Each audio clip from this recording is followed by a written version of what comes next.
Hey, why don't you start investing? Investing? That's only for the rich. You gotta be an expert. You need a lot of money, and in the end, it's just like gambling. Hi guys, and welcome back to the channel. My name is Kai. Today we're gonna be talking about exactly that. The 8 investment myths that are out there and the misperceptions that people have about investing. Because many times when I speak to people about investing and possibly starting to invest, I come across a number of those different myths and concerns and misperceptions that people have about investing. And I really think that some of those myths actually explain why a lot of developed countries around the world are surprisingly hesitant to invest their money. Germany, for example, is one of the countries with the lowest investing rates in Europe, meaning less than 1 out of every 10 German is investing in stocks. That means the majority of their hard-earned money is parked in bank accounts but actually loses value over time. And that's a bad thing. In the Netherlands, on the other hand, every 3rd out of 10 people is invested. And I think it goes back to the fear of some of those myths and the misperceptions people have about investing. And that's why I want to address them, to take the fear away from you, to get you excited and started on your investment journey. Myth number 1. Investing is just like gambling. Now, honestly, that couldn't be further from the truth. Now, I don't know if you have been to a casino or not, but even if you haven't, when you go gambling, it's basically purely a matter of luck, depending on what game you play. But still, you know that the odds, the percentage of you winning, are actually against you. That's why casinos make money, and that's why they've been growing over years. It doesn't mean that you can't be lucky and win a few nights in a row, but in the long term, it's really just that, a matter of luck. Now, investing on the other side is actually the opposite, because here we make informed decisions. We're not talking about trading. Trading is a different topic. This is where you move in and out of the market, taking much more risky positions. We talk about investing, which usually assumes a more long-term position and outlook of the investor. And as such, we invest into things where we see a long-term appreciation, meaning a rise in value of that particular asset class we're investing in. That can be shares, cryptocurrencies, real estate, whatever it is. So the chances of it going to zero are highly unlikely. Of course, there's always a risk versus reward. Depending how much risk you're willing to take, your reward will be accordingly. But if you're conservative and investing into a market and an ETF, into established shares, the chances of a company like Apple or Microsoft disappearing tomorrow are extremely unlikely, versus you playing roulette or the slot machines, losing money there are so much more likely. So really don't equate the two together, as investing is actually the exact opposite of gambling. Myth number 2, you gotta be an expert. Now, I hear this so many times, but Kai, if I start investing, I have to be an expert. I have no idea about investing. I don't know where to start. There's so many things. And yes, there's so many components to it, like anything. But to get started and have success in the long term, I think what is actually required is really much less than if you want to become a car expert or an IT developer or even a teacher. Because here it's not about your IQ or how much you know, but you need to get a base understanding of how things work and then simply invest in the market. Again, there's so many great tools out there. Education is out there. My favorite YouTube university, including this channel, in which we're all about educating on personal finance and helping you to become a better investor. So really, fear not. This is not rocket science. I'm a living proof of this, having started just a couple of years ago with no idea, and simply through YouTube and a few podcasts I've gotten into it. And the more you do it naturally, like everything, the more you practice it, you become better at it. But honestly speaking, you don't have to be an expert.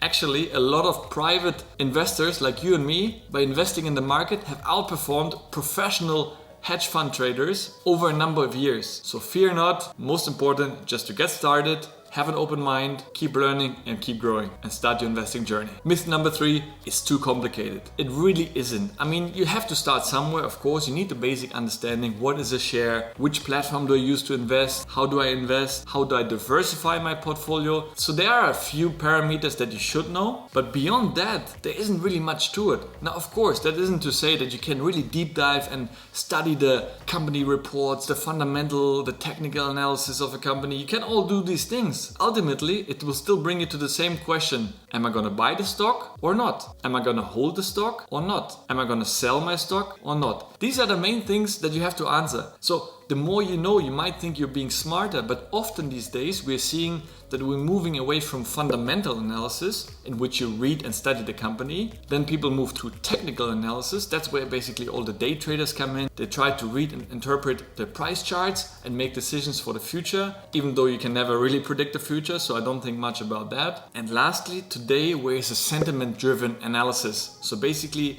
How's the stock trending in the media? What are people saying about it? If everybody talks about a particular stock that's gonna go up and you should get on it, again the question comes, do you want to ride the train and jump on like everybody else? Or do you want to beat the market and go against it? Maybe short the stock or wait until the prices will come down eventually and then buy the dip, as we call it. So these are things that can obviously help you having more deeper knowledge, but really it's not too complicated. It's only as complicated as you make it to be. But most importantly, don't get scared. Becoming a car mechanic or even a barber require much more fundamental and technical understanding than investing does. Myth number 4, it's too late to get started. Now often people say to me, but Kai, I'm already 40 years or older and I'm too late. I better just use the money I earned and start living from it and buy nice things and treat myself. Now I'm not saying that's a bad thing. All of us should live the life, right? It's not all about investing every single cent or euro that you earn, but really living from it as well. But at the same time, it's never too late to start investing. I think the only thing that does change, the older you get, you want to take less risk, versus if you're younger,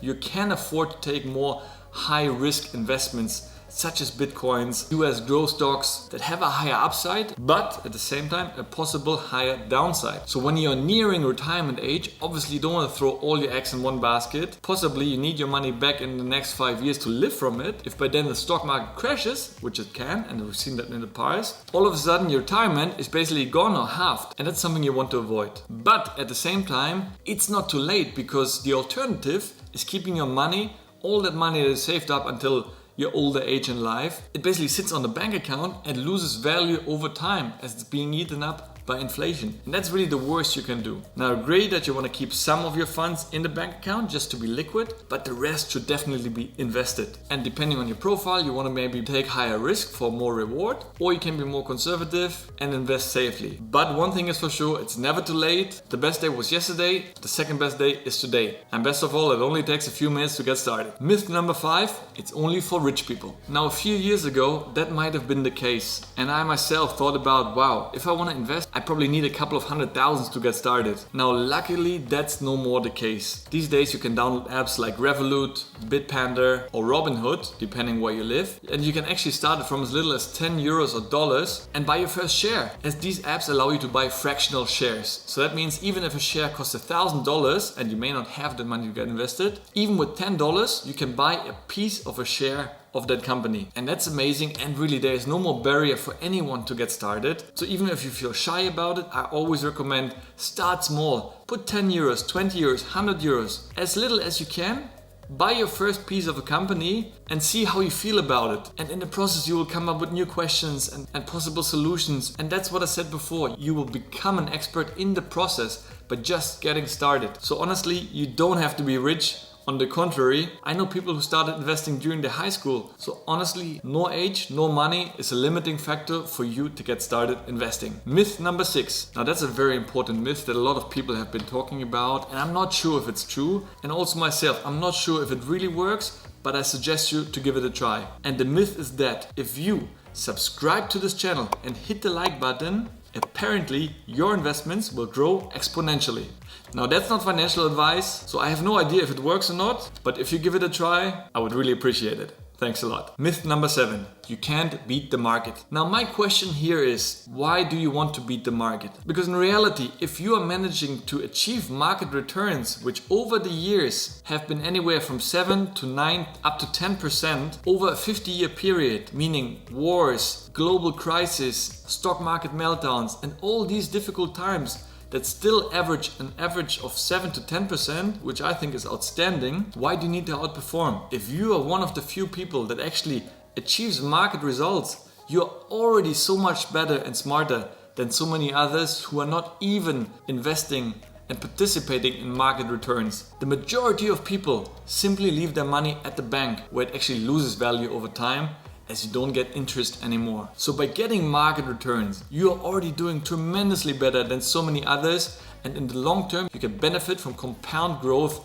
of your portfolio over time, which really will start setting you apart from those people who didn't start investing. So while it's not impossible to outperform the market, you can. Even hedge funds or actively managed funds, they have years where they outperform the market, But if you take a 10-year period, on average only 2 out of 10 funds have outperformed the market. Even Warren Buffett, one of the richest men in the world, recommends to invest into an ETF to get market returns. And by doing that, you really start setting yourself apart from so many other people. So don't get too greedy, because today it's so tempting to get a 10x, 20x, 100x return. But this is very short-term thinking. Again, we are investors. We want to start investing for the long term. So if you can average anywhere from 8 to 10%, that's amazing, and it will set you on the path to financial freedom. And myth number 8, market crashes are bad for investors. Now, of course, nobody wants to see a market crash, because that means your portfolio is losing value. There's been times where the market crashed up to 50, 60%. Now that really hurts when you see your portfolio losing half or more of its value. But then again, this is part of a normal market, because there is ups and downs. Now in the last few years, we've been in the bull market where things only seem to go up. So sooner or later, there will be a reset in the market correction and the market will drop and go down.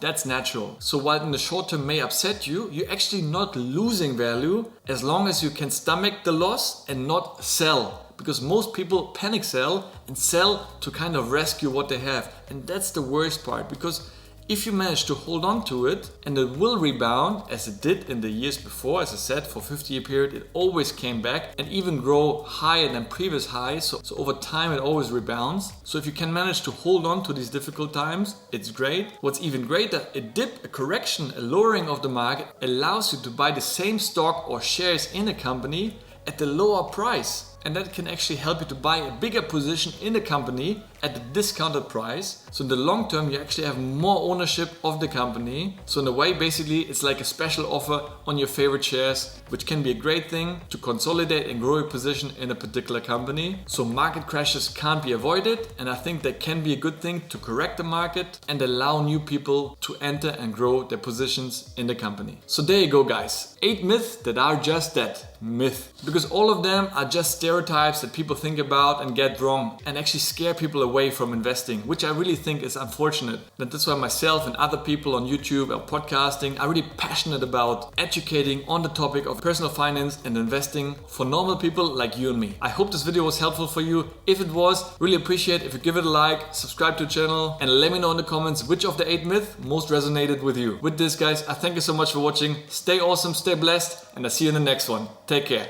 Ciao, ciao.